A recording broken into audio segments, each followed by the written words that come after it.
Hi geniuses, welcome to the channel Science Wizard. This channel is all about the science subject of classes 6th, 7th, 8th, 9th and 10th physics and chemistry. If you are new to my channel, you can subscribe to the channel for more science videos. And if you like the explanation, then please press the like button and you can share this video with your friends, family and the classmates.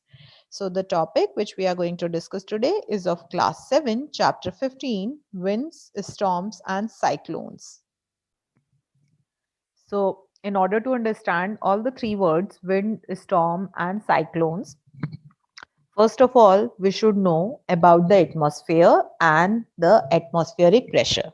So आप सबको पता है कि हम लोग अर्थ planet पे रहते हैं और हम लोग यहाँ पे क्यों रह पाते हैं, क्योंकि यहाँ पे चारों तरफ हमारे एटमॉस्फेयर है, there is a air around us.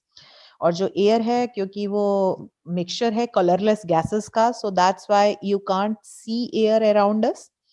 और जो लेयर होता है एयर का अबव द अर्थ सरफेस, ठीक है, तो जो अर्थ सरफेस है उसके ऊपर जो लेयर है एयर की, उसको हम एटमॉस्फेयर कहते हैं। तो जितना आप अर्थ के पास रहेंगे उस वहां पे बहुत डेंसर एटमॉस्फेयर होता है, ठीक है, जो एयर मॉलिक्यूल्स हैं वो बहुत ज्यादा होते हैं। और जैसे आप हाइट पे ऊंचे चले जाते हैं वहां पर जो एयर मॉलिक्यूल्स हैं वो डिक्रीज होने लगते हैं। क्यों होता है, I am going to explain you. अगर हम एटमॉस्फेयर की बात करें तो 99% जो होता है हमारे एटमॉस्फेयर, वो दो गैसेस से बना हुआ है, नाइट्रोजन और ऑक्सीजन से, जिसमें नाइट्रोजन 78% है, ऑक्सीजन 21% है। जो बाकी का 1% बचा उसमें बाकी की सारी गैसेस हैं। आपका वाटर वेपर कंटेंट होता है, डस्ट पार्टिकल होते हैं और बहुत सारी चीजें होती हैं आपके एटमॉस्फेयर में। नेक्स्ट, अगर वाटर वेपर की बात करें तो जो अमाउंट होता है वाटर वेपर का इन द एटमॉस्फेयर, उसको हम ह्यूमिडिटी कहते हैं, ठीक है। तो अगर एटमॉस्फेयर में वाटर वेपर का कंटेंट ज्यादा है तो इसका मतलब हम कहते हैं कि जो एटमॉस्फेयर है, ठीक है, वो ह्यूमिड है। और अगर कंटेंट कम है वाटर वेपर का एटमॉस्फेयर में तो इसका मतलब ह्यूमिडिटी लेस है। नेक्स्ट, जो आपका वाटर वेपर का कंटेंट है वो ऑल्सो डिपेंड करता है upon the temperature of the atmosphere. So अगर हवा ज्यादा गर्म होगी तो ऑब्वियसली वो ज्यादा वाटर वेपर को होल्ड करके रख सकती है। क्यों? क्योंकि जैसे ही टेम्परेचर डाउन होगा तो जो वाटर वेपर हैं वो कंडेंस होने लगेंगे, और जब वो कंडेंस होने लगेंगे तो वो लिक्विड वाटर में कन्वर्ट हो जाएंगे। ओके, सो ह्यूमिडिटी क्या है? Amount of water vapour. तो इसका मतलब जब ज्यादा गर्मी रहती है, जब गर्म हवा होती है, तो उसमें अमाउंट ऑफ वाटर वेपर ज्यादा होता है एज कंपेयर टू जब ठंड का टाइम होता है, उसमें जो अमाउंट ऑफ वाटर वेपर होता है आपके एटमॉस्फेयर में वो कम होता है, ठीक है। और दूसरा कि जितना ज्यादा टेम्परेचर होगा पानी उतना जल्दी इवापोरेट होगा, और पानी जितना जल्दी इवापोरेट होगा वो वाटर वेपर में कन्वर्ट होगा, तो content of water vapour obviously increase हो जाएगा with the increase in temperature. Now if we talk about जो अर्थ का एटमॉस्फेयर है, वो अगर आप हाइट की बात करेंगे फ्रॉम अर्थ, ठीक है, आप माउंटेन्स की तरफ जाएंगे, हाइट की तरफ जाएंगे, तो सेवरल 100 किलोमीटर्स है अबव द अर्थ, ठीक है। बट जो ज्यादातर एयर होती है, ज्यादातर एयर का मतलब डेंसर एयर, ठीक है, वो लाई करती है with in about 10 kilometres of the earth surface, ठीक है। तो जो अर्थ का एटमॉस्फेयर है वो हाइट में 100 किलोमीटर्स तक है, आसमान की तरफ जब चल के जाओगे आप पहाड़ों की तरफ।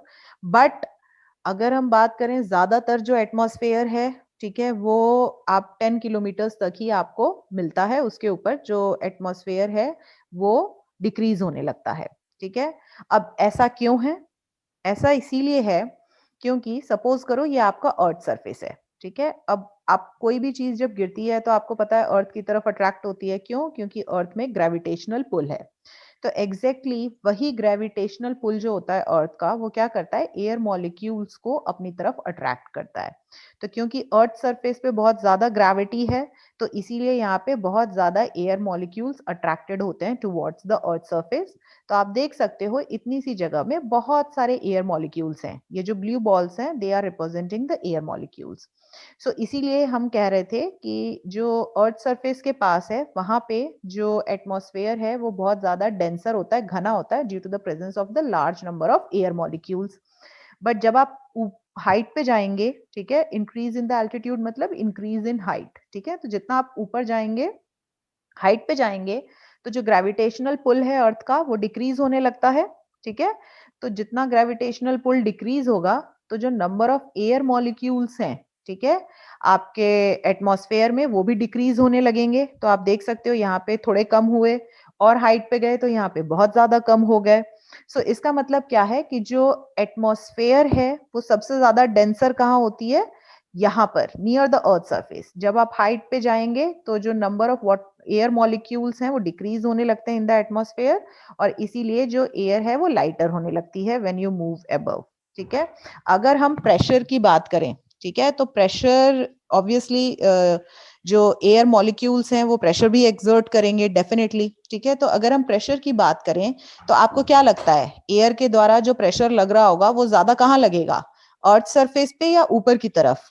तो आई होप आपने गेस सही किया होगा, जहां पे ज्यादा एयर मॉलिक्यूल्स होंगे वहां पे प्रेशर ज्यादा होगा, है ना, और जहां पे एयर मॉलिक्यूल्स कम हो रहे हैं वहां पे प्रेशर डिक्रीज होता जाएगा। इसीलिए जो एटमॉस्फेयर है वो एक्सर्ट करती है प्रेशर, और उसको हम एटमॉस्फेरिक प्रेशर कहते हैं। और वो क्यों प्रेशर एक्सर्ट करती है, due to the weight of the air, ठीक है। तो यहाँ पर जो एयर मॉलिक्यूल ज्यादा है तो इसीलिए एटमॉस्फेरिक प्रेशर सबसे ज्यादा नियर द अर्थ सरफेस होता है। And when you increase in the height, जब आप ऊपर जाएंगे तो number of air molecules decrease होने के कारण एटमॉस्फेरिक प्रेशर भी डिक्रीज हो जाता है। ओके, सो एटमॉस्फेरिक प्रेशर जो है वो डिक्रीज होता है हाइट के संग, और due to the change in the atmospheric pressure ही आपके जो वेदर है वो चेंज होते हैं। तो आपने पढ़ा है ना वेदर के बारे में, स्प्रिंग होता है, ऑटम होता है, समर होता है, विंटर होता है। तो ये सारे जो वेदर्स हैं ये कैसे चेंज होते हैं आपके अर्थ सरफेस पे, due to the change in the atmospheric pressure. Even और जो फिनोमिनन है लाइक विंड, स्टॉर्म और साइक्लोन, ठीक है, the name of the chapter, ये भी कैसे अकर करते हैं, they also occur due to the change in the atmospheric pressure. Okay, so इनको डिस्कस करने से पहले आपको एयर की दो प्रॉपर्टीज पढ़नी पड़ेंगी। द फर्स्ट इज दैट कि air exerts the pressure, and second is that air expands on heating, ठीक है। अब एयर एक्सपैंड्स ऑन हीटिंग का मतलब क्या है कि जब भी आप किसी चीज को गर्म करते हैं तो जो उसके मॉलिक्यूल हैं उनके बीच का डिस्टेंस बढ़ जाता है, तो वो एक्सपैंड कर जाते हैं, फैल जाते हैं, और जिसके कारण वो चीज हल्की हो जाती है, लाइटर हो जाती है। मतलब कि जो गर्म हवा है वो हल्की होगी, ऊपर की तरफ मूव कर जाएगी, और जो ठंडी हवा है वो भारी होगी, ठीक है, नीचे की तरफ ही रहेगी। So in order to see that whether the air exerts pressure or not, okay, so the air exerts pressure. Now what is pressure? So the continuous physical force exerted on an object by something in contact with, मतलब कोई चीज अगर किसी के contact में है और वो उस पे कॉन्टिन्यूअस फोर्स लगा रही है, ठीक है। फोर्स क्या होता है, किसी भी चीज को पुश और पुल करना। तो अगर मान लो मैं किसी चीज को कॉन्स्टेंटली धक्का दे रही हूँ, उस पर फोर्स लगा रही हूँ, तो इसका मतलब मैं उस पर प्रेशर एक्सर्ट कर रही हूँ। मैं अगर उसको पुल कर रही हूँ तो भी मैं उस पर प्रेशर एक्सर्ट कर रही हूँ, ठीक है। सो जो प्रेशर होता है वो फोर्स पे डिपेंड करता है। This is the formula of the pressure, pressure is equal to force upon area, और अगर आप फोर्स बढ़ाएंगे तो उस पर प्रेशर भी बढ़ता है। तो air exerts the pressure, so yes obviously air exerts the pressure. ये हमें कैसे पता चलेगा, तो we have to conduct the activity. So सबसे पहले अगर बात करें तो जो एयर है वो डिफरेंट वेज में आपके लिए प्रेशर एक्सर्ट करती है इनटू द डिफरेंट सिचुएशन। सो सबसे पहला, जो एयर अगर एनक्लोज्ड है किसी कंटेनर में, ठीक है, मतलब कि एक कंटेनर है जिसमें हवा भर के आपने उसको बंद कर दिया है, सो क्या वहां पे एयर एक्सर्ट करेगी प्रेशर? तो ऑब्वियसली एयर एक्सर्ट करती है प्रेशर, ठीक है। फिर जो एटमॉस्फेयर है आपके चारों तरफ, क्या वो आप पे प्रेशर एक्सर्ट कर रहा है, या जो भी चीजें हैं अर्थ सरफेस पे, तो यस वो प्रेशर एक्सर्ट कर रहा है। जो मूविंग एयर होती है, विंड, क्या वो प्रेशर एक्सर्ट करती है? ऑब्वियसली वो प्रेशर एक्सर्ट करती है। आपने देखा होगा कि जब बहुत तेज हवा चलती है, आंधी तूफान आते हैं, तो जो बहुत बड़े बड़े पेड़ होते हैं, पीपल के पेड़ जिनकी जड़ें बहुत स्ट्रांग होती हैं, वो भी उखड़ जाते हैं। तो सोचो आप कितना ज्यादा प्रेशर एक्सर्ट करती होंगी जो मूविंग एयर है, विंड है, ठीक है। अगर देखा जाए तो एयर मिक्सचर ऑफ गैसेस है, मैं ऑलरेडी आपको बता चुकी हूँ, और वो टाइनी पार्टिकल्स, मॉलिक्यूल्स से बना होता है। और यहाँ पे आपने पढ़ा हुआ है सॉलिड, लिक्विड और गैस के कैरेक्टरिस्टिक्स में कि जो एयर होता है, ठीक है, उसके जो मॉलिक्यूल्स होते हैं वो बहुत ज्यादा लूजली पैक्ड होते हैं। ओके, लूजली पैक्ड होने के कारण क्या होता है कि वो कॉन्स्टेंटली मूव कर सकते हैं, ठीक है, बहुत इजीली किसी भी डायरेक्शन में मूव कर सकते हैं। सो अगर हम बात करें कि अगर हम एयर को किसी क्लोज्ड कंटेनर में रखते हैं, सपोज बलून, ठीक है, सो अब आपने क्या करा, एयर को बलून में फिल कर दिया। तो जैसे ही आप एयर को बलून में फिल करते हैं तो एयर के मॉलिक्यूल्स जो हैं वो तो कॉन्स्टेंटली मूव कर सकते हैं ना, फास्ट। सो एयर के मॉलिक्यूल्स जो होते हैं वो क्योंकि कॉन्स्टेंटली मूव करते हैं तो वो कोलाइड करते हैं, टकराते हैं। किसके संग टकराते हैं? With the walls of the container, ठीक है, जिस भी कंटेनर में आपने हवा भरी है उसके वॉल्स के संग टकराएंगे। तो जब वो टकराएंगे तो ऑब्वियसली वो फोर्स लगा रहे हैं, तो फोर्स लगा रहे हैं तो इसका मतलब उसके कारण प्रेशर एक्सर्ट होगा वहां पे, ठीक है। सो इसका मतलब कि वहां पे जो एयर मॉलिक्यूल्स हैं ड्यू टू द कोलिजन वहां पे कोलाइड कर रहे हैं, क्योंकि कॉन्स्टेंटली वो मूव कर रहे हैं, जिसके कारण कि वो प्रेशर एक्सर्ट कर रहे हैं, और प्रेशर एक्सर्ट होने के कारण जो बलून है वो इन्फ्लेट हो रहा है, उसका साइज बड़ा हो रहा है, ठीक है। जितनी ज्यादा मैं हवा भरती जाऊंगी तो आपने देखा है बलून का साइज उतना ही ज्यादा इंक्रीज होता है। क्यों? क्योंकि जितनी ज्यादा मैं एयर भर रही हूं, एयर मॉलिक्यूल्स उतने ज्यादा हो रहे हैं। जितने ज्यादा एयर मॉलिक्यूल्स होंगे, कोलिजन उतना ज्यादा होगा। जितना ज्यादा कोलिजन होगा, आपका जो प्रेशर लग रहा है उन एयर मॉलिक्यूल्स के द्वारा वो उतना ज्यादा एक्सर्ट होगा। तो ऑब्वियसली जो बलून है वो उतना ही ज्यादा इन्फ्लेट करेगा। तो इसका मतलब कि जहां पे एयर मॉलिक्यूल्स ज्यादा हैं तो उनके द्वारा जो प्रेशर एक्सर्ट होता है वो भी बहुत ज्यादा होता है, ठीक है। So you can do this activity at your home, just take the balloon and fill the air. तो आप जितना ज्यादा एयर भरेंगे उस बलून का साइज उतना ही बढ़ता जाएगा। क्यों भाई?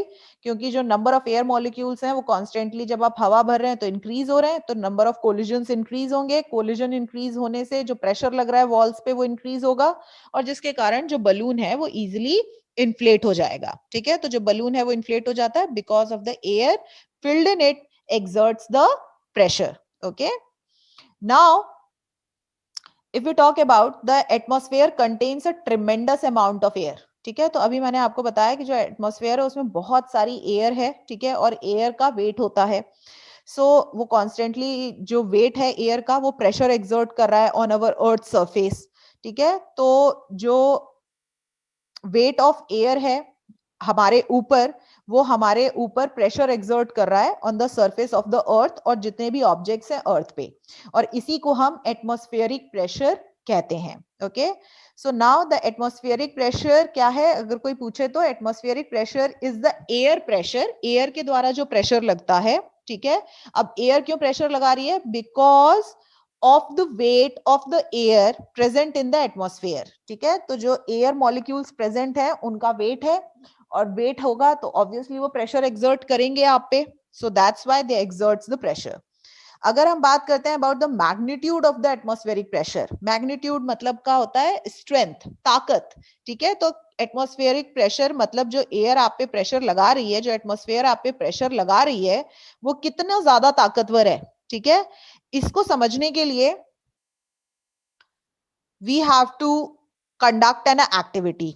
ओके, सो जो मैग्नीट्यूड ऑफ एटमॉस्फेरिक प्रेशर है वो बहुत ज्यादा होता है, इसके लिए हम एक एक्टिविटी करेंगे जिसको हम कहते हैं crushing a tin can.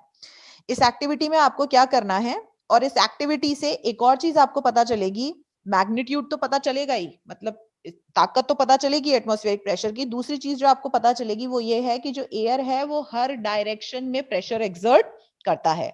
Okay, so in order to conduct this activity what you have to do, you have to take a thin metal can, ठीक है, पतली सी एक मेटल कैन लेनी है आपको जिसका एयर टाइट कैप हो, मतलब कि अगर अंदर एयर है तो बाहर नहीं जा सकती, बाहर एयर है तो अंदर नहीं आ सकती।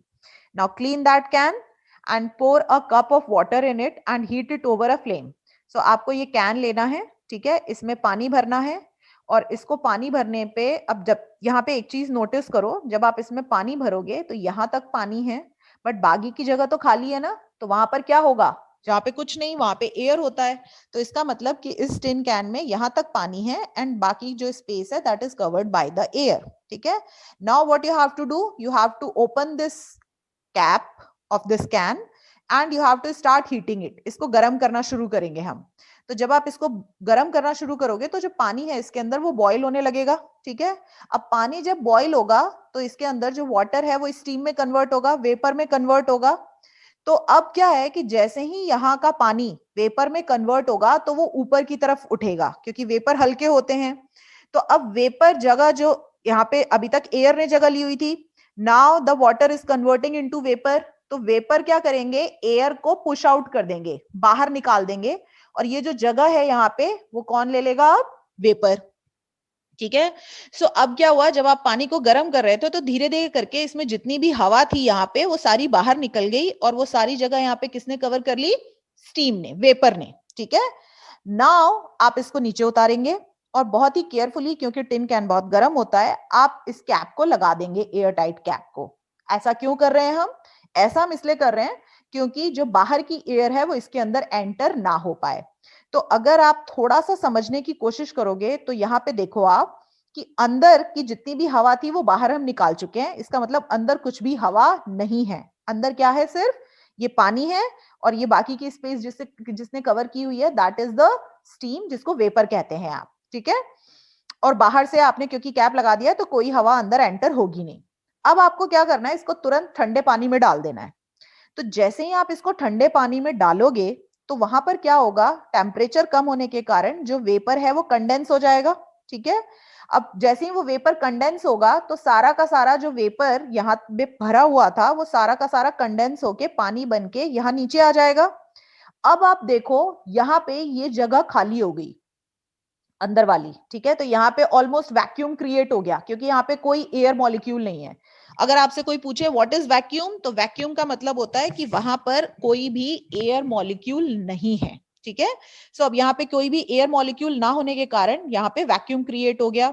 अब क्योंकि कोई एयर मॉलिक्यूल नहीं है तो अंदर तो कोई भी प्रेशर नहीं लग रहा, तो इसका मतलब सारा प्रेशर कहां से एग्जर्ट हो रहा है, बाहर से, जो बाहर का एटमॉस्फेरिक प्रेशर है। तो जैसे ही आप इसको ठंडे पानी में डालोगे तो बाहर का एटमॉस्फेरिक प्रेशर इतना ज्यादा है कि वो क्या करेगा, इसको पूरी तरीके से क्रश कर देगा फ्रॉम ऑल द डायरेक्शंस। ठीक है। सो इस एक्टिविटी से हमें पता चलता है कि जो बाहर का एटमॉस्फेरिक प्रेशर है वो कितना ज्यादा है। ठीक है। अब now the next question arises कि अगर सच में ऐसा है, ठीक है, तो यहाँ पे समझाया भी हुआ है आपकी बुक में कि जब आप पानी को गर्म करेंगे तो उसमें से स्टीम जो है वो फॉर्म होगी, और वो स्टीम जो है वो सारी की सारी एयर जो है वो कैन से बाहर निकाल देगी। फिर उसके बाद आप स्क्रू कर देंगे कैप को ऑन द कैन, और फिर ठंडा पानी डालेंगे तो जो स्टीम है वो ठंडी हो जाएगी, तो वहां पे वैक्यूम क्रिएट हो गया अंदर। और फिर जैसे ही आप उसको ठंडे पानी में डालेंगे तो बाहर का जो एयर प्रेशर है वो बहुत ज्यादा है, और अंदर एयर प्रेशर नहीं है क्योंकि वैक्यूम है, there is no air particle, जिसके कारण वो क्रश हो जाएगी। सो अगर सच में एटमॉस्फेरिक प्रेशर में इतनी ताकत है, अगर वो इतना स्ट्रेंथ है उसमें, तो हम क्यों नहीं क्रश हो जाते। ठीक है, हमें भी क्रश कर देना चाहिए उसको। तो वो आपको इसीलिए क्रश नहीं कर पाता है क्योंकि आपके अंदर, आप सबने ब्लड प्रेशर सुना होगा। ठीक है। तो आपके अंदर जो ब्लड है वो एक प्रेशर के संग कॉन्स्टेंटली, हार्ट जो है वो उसको प्रेशर एक्सर्ट करता है। ठीक है, पंप करता है, जिससे कि ब्लड पे प्रेशर एक्सर्ट होता है और वो पूरे बॉडी में फ्लो होता है। तो जो ब्लड का प्रेशर है, प्लस आप जब एयर इनहेल और एक्सहेल कर रहे हैं तो आपके लंग में भी एयर होती है। ठीक है। तो इसी ढंग से जो ब्लड प्रेशर है, जो लंग में आपके एयर है उसका जो प्रेशर है, तो आपके बॉडी के जो अंदर फ्लूइड प्रेशर है, ठीक है, वो एग्जैक्टली इक्वल होता है to the outer atmospheric pressure. तो बॉडी के अंदर जितना प्रेशर है अगर उतना ही प्रेशर बाहर भी है तो दोनों एक दूसरे को क्या कर देंगे, नलीफाई कर देंगे। तो इसीलिए आपकी बॉडी क्रश नहीं हो पाती। अदरवाइज अगर आपके बॉडी के प्रेशर को कम कर दिया जाए और बाहर, जैसे कि हमने स्टिन कैन में किया, ठीक है, अंदर का सारा एयर बाहर निकाल दिया तो अंदर का जो प्रेशर है वो कम हो गया। बाहर तो आपने देखा ना यहाँ पे कैन की क्या हालत हुई, एग्जैक्टली हमारी भी वही होगी। बट हमारे बॉडी में क्योंकि ब्लड प्रेशर जो है वो एग्जैक्टली इक्वल होता है बाहर के एटमॉस्फेरिक प्रेशर के, इसीलिए हम क्रश नहीं होते हैं। Okay. Next, in order to understand the strength of the atmospheric pressure, आपने रबर सकर देखा होगा। ठीक है। अब ये जो रबर सकर होता है बेसिकली बहुत सारे घरों में लोग अब प्रेफर नहीं करते हैं कील लगाना। ठीक है, क्योंकि दीवारें खराब हो जाती हैं, दीवार खराब हो जाती है आपकी। तो वहां पर लोग क्या करते हैं, ऐसा सकर जैसा यूज करते हैं। तो उस वो क्या करता है, आपको उसको लाना है उसको, और वॉल को अच्छे से क्लीन करना है, स्मूथ करना है बिल्कुल। ठीक है, सारे डस्ट पार्टिकल हटाने हैं और फिर इसको लाके आपको वॉल में प्रेस कर देना है। तो जब आप प्रेस कर देते हैं तो वो वॉल में चिपक जाती है चीज और फिर गिरती नहीं है, तो आप जब चाहें उसको निकाल सकते हैं, इससे आपकी वॉल खराब नहीं होती। ठीक है, तो जो रबर सकर होता है बेसिकली वो भी एटमॉस्फेरिक प्रेशर के प्रिंसिपल पे ही काम करता है। यहाँ पे आप देखो, जो रबर सकर है आपको उसको प्रेस करना है अगेंस्ट अ वॉल, और मतलब जो वॉल है वो कैसी होनी चाहिए आपकी, फ्लैट होनी चाहिए और स्मूथ सरफेस होना चाहिए। ठीक है, तो आप देख सकते हो यहाँ पे जो वॉल है वो फ्लैट है और बहुत ज्यादा स्मूथ है। ठीक है, स्मूथ मतलब रफनेस नहीं होनी चाहिए उसमें कोई भी। और यहाँ पर ये कॉनकेव रबर कप दिख रहा है आपको। कॉनकेव क्यों बोल रहे हैं, क्योंकि यहाँ पे ये देखो कॉनकेव शेप का है। ठीक है, सो that's why it's called the concave rubber cup. तो यहाँ पर आप देखो, यहाँ पे ये कॉनकेव शेप में है और ये वॉल है आपकी। अब इन दोनों के बीच में जहां पे कुछ नहीं होता, मैंने बताया था ना एयर होती है, तो यहाँ पे एयर फील्ड है अभी। अब आप क्या करोगे, इसको जैसे धीरे धीरे इसको पुश करना शुरू करोगे, ठीक है, अगेंस्ट द वॉल, तो जब जितना आप इसको पीछे की तरफ लाओगे, यहाँ से जो एयर है वो बाहर निकलती जाएगी, जो भी एयर अंदर भरी हुई थी। ठीक है, तो धीरे धीरे आप जितना ये वॉल के पास आएगा, एयर बाहर निकलती जाएगी, और जब ये चिपक जाएगा तो ऑलमोस्ट जो एयर है वो जितनी भी थी वो सारी बाहर चली जाएगी। ठीक है, इसका मतलब कि अब यहाँ पर क्योंकि ये स्टिक हो चुका है वॉल से, so now there is no air molecule. So air molecule ना होने के कारण अंदर एटमॉस्फेरिक प्रेशर जो है वो बहुत कम है। अब सारा एटमॉस्फेरिक प्रेशर कहां से एक्सर्ट हो रहा है, बाहर से हो रहा है। तो ये बाहर का एटमॉस्फेरिक प्रेशर इतना ज्यादा है और अंदर कुछ भी नहीं है, तो जिसके कारण कि ये एटमॉस्फेरिक प्रेशर जो है इसको वॉल से स्टिक करके रखता है, चिपका के रखता है। ठीक है, सो दैट्स व्हाई जो इनसाइड का प्रेशर है रबर सकर का वो बहुत लो हो जाता है और बाहर का जो एटमॉस्फेरिक प्रेशर है वो बहुत ज्यादा होता है, जिसके कारण कि ये जो रबर सकर है आपका वो फिक्स हो जाता है बहुत ही फर्मली। ठीक है, चिपक जाता है फ्लैट सरफेस पे। और अगर आपको इसको निकालना है तो आपने एक चीज नोटिस की होगी, इसको निकालने के लिए भी बहुत एफर्ट करना पड़ता है। आपको क्या करना पड़ेगा, कहीं ना कहीं से थोड़ा बहुत इसको ऊपर करना पड़ेगा। ठीक है, सो दैट इसमें एयर अंदर फिल हो। तो जब एयर अंदर फिल होगी तो अंदर से भी एयर का प्रेशर लग रहा है, बाहर भी से भी प्रेशर लग रहा है, तो अब बाहर का एटमॉस्फेरिक प्रेशर रिड्यूस हो जाएगा। सो इसको इजी हो जाएगा निकालना आपके लिए। ठीक है, सो अभी क्या है, अभी जब आपने प्रेस किया तो अंदर एयर प्रेशर नहीं था क्योंकि सारा एयर बाहर आ गया, सिर्फ बाहर का एटमॉस्फेरिक प्रेशर लग रहा था, तो इसीलिए ये इजीली वॉल से चिपका हुआ था। तो इसका मतलब कि जो एटमॉस्फेरिक प्रेशर है वो बहुत पावरफुल है और वो इजीली उसमें बहुत स्ट्रेंथ होती है। ओके, नाउ नेक्स्ट अगर बात करें विंड के बारे में, तो what is wind. So moving air जो होता है हम उसको विंड कहते हैं। अगर हवा चल रही है मतलब एयर मूव कर रही है तो उसको कहते हैं कि हवा चल रही है, विंड चल रही है। ठीक है, अब ये जो मूविंग एयर है ये भी एक्सर्ट करता है force and pressure on the object when it strikes. तो अगर कोई चीज मूव कर रही है ना कॉन्स्टेंटली, तो इसका मतलब उसमें काइनेटिक एनर्जी है। ठीक है, kinetic energy is possessed by a body which is constantly moving. और कोई बॉडी अगर मूव कर रही है तो ऑब्वियसली वो जो प्रेशर एक्सर्ट करेगी वो बहुत ज्यादा होगा as compare to the body which is at rest. अब इसको समझाने के लिए बहुत इजी एग्जांपल से अगर समझाऊं, तो सपोज करो आप बहुत धीरे धीरे चल के जा रहे हो, तो आपकी बॉडी में बहुत कम काइनेटिक एनर्जी है, आपका फ्रेंड भी उधर से धीरे धीरे चल के आ रहा है, ठीक है, कॉरिडोर में, और कॉर्नर्स पे आपने एक दूसरे को देखा नहीं, आप हल्का सा टकरा गए अपने दोस्त से, तो वहां पे कोई बहुत ज्यादा प्रेशर एक्सर्ट नहीं हुआ क्योंकि दोनों की बॉडी में ही बहुत कम काइनेटिक एनर्जी थी, दोनों बहुत धीमे धीमे मूव कर रहे थे। बट मान लो आप बहुत तेज चल के आ रहे हो, आपका फ्रेंड भी उधर से बहुत तेज भाग के आ रहा है, चलना नहीं मतलब भाग के आ रहे हो आप दोनों। ठीक है, अब बॉडी में काइनेटिक एनर्जी बहुत ज्यादा है क्योंकि आप बहुत फास्ट मूव कर रहे हैं वहां पे।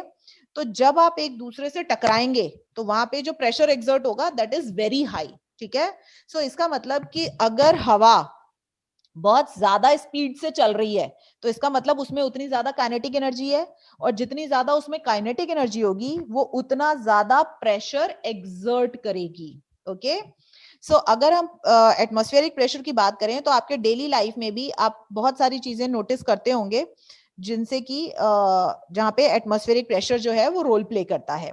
सो सबसे पहला आपने देखा है कि जब भी हवा चलती है, ठीक है, तो जो पेड़ के पत्ते होते हैं, जो फ्लैग्स होते हैं, ठीक है, ये जो बैनर्स होते हैं ये मूव करना शुरू कर देते हैं, ठीक है। बट अगर हवा नहीं चल रही तो ये बिल्कुल ऐसे के ऐसे स्टैंड स्टिल रहते हैं।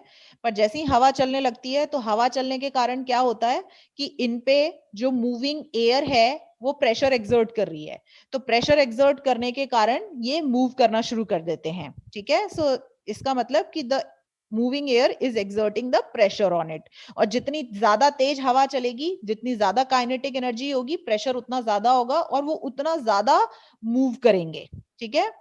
नेक्स्ट, एयर प्रेशर के लिए आपने देखा होगा जब बहुत तेज हवा चलती है, ठीक है, तो अगर आप उसके अगेंस्ट बाईसाइकिल चलाने की कोशिश कर रहे हो तो आपको बहुत एफर्ट करना पड़ता है। सो आप जितना एफर्ट कर रहे हो ना उस बाईसाइकिल को चलाने की अगेंस्ट में, समझ लो उतना ही एटमॉस्फेयर आप पे प्रेशर लगा रही है, एग्जैक्टली, ठीक है। So you are working against the atmospheric pressure.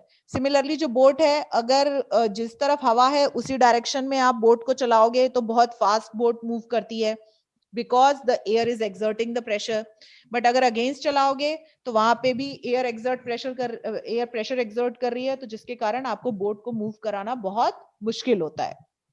आप सबने कोल्ड ड्रिंक पी होगी ना स्ट्रॉ से, तो कभी सोचा है कि कैसे हम पी पाते हैं स्ट्रॉ से कोल्ड ड्रिंक या कोई भी चीज? ओके, सो जनरली आप देखना क्या करते हो, आप ये मान लो सपोज मिल्क है इसमें, ठीक है, आपने इसमें स्ट्रॉ डाला, तो जब आप स्ट्रॉ डालते हो तो आपने ये नोटिस किया होगा, नहीं किया तो जरूर करिएगा जब भी नेक्स्ट टाइम आप कोल्ड ड्रिंक पिए, तो जैसे आप स्ट्रॉ डालते हैं ना तो इसमें जितना स्ट्रॉ मिल्क के अंदर है उसमें मिल्क फिल हो जाता है, ठीक है, और जो बाकी का बचा उसमें क्या है, एयर है, जहां कुछ नहीं वहां एयर होती है, ठीक है।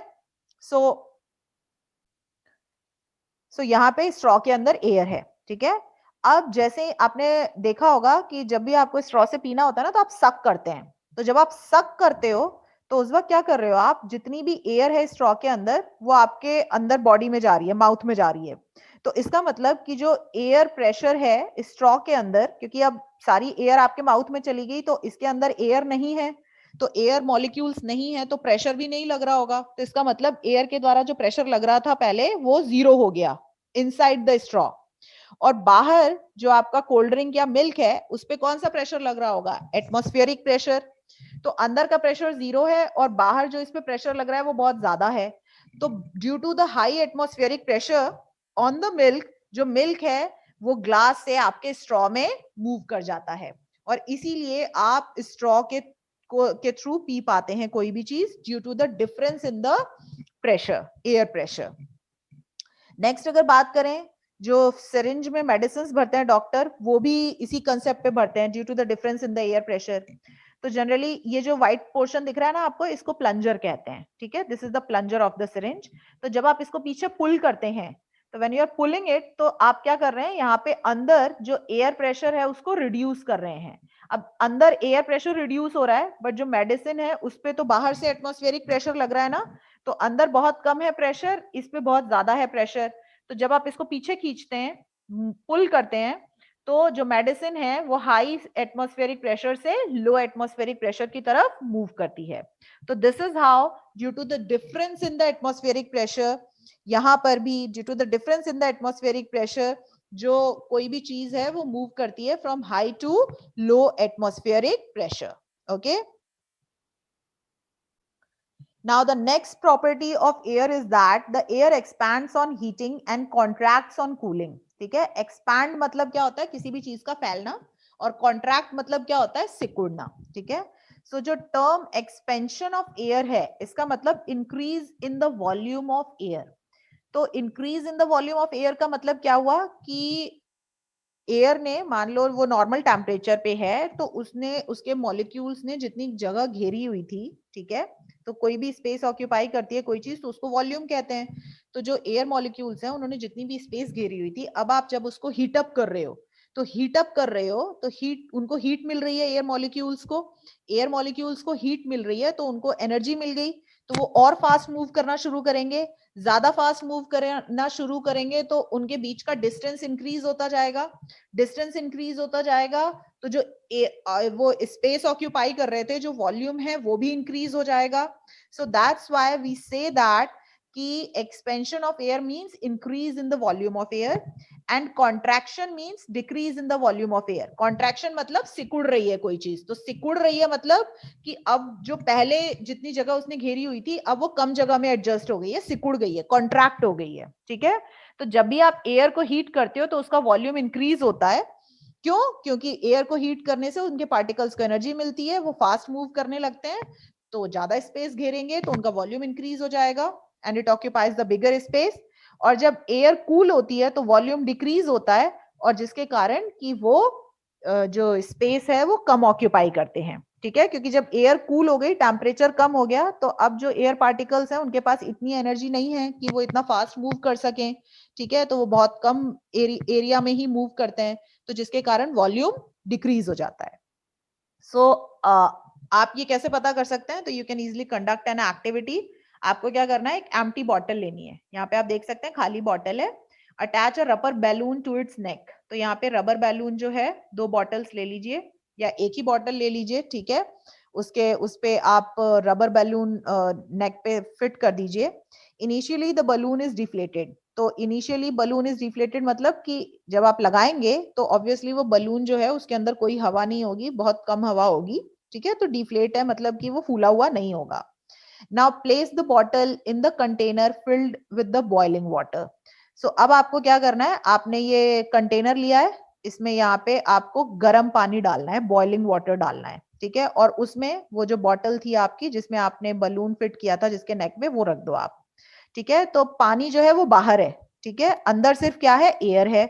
बट क्योंकि जो बॉइलिंग वाटर है उसका टेम्परेचर बहुत ज्यादा है, तो उसका टेम्परेचर जो है उसके कारण जो एयर मॉलिक्यूल्स हैं वो हीट अप होंगे.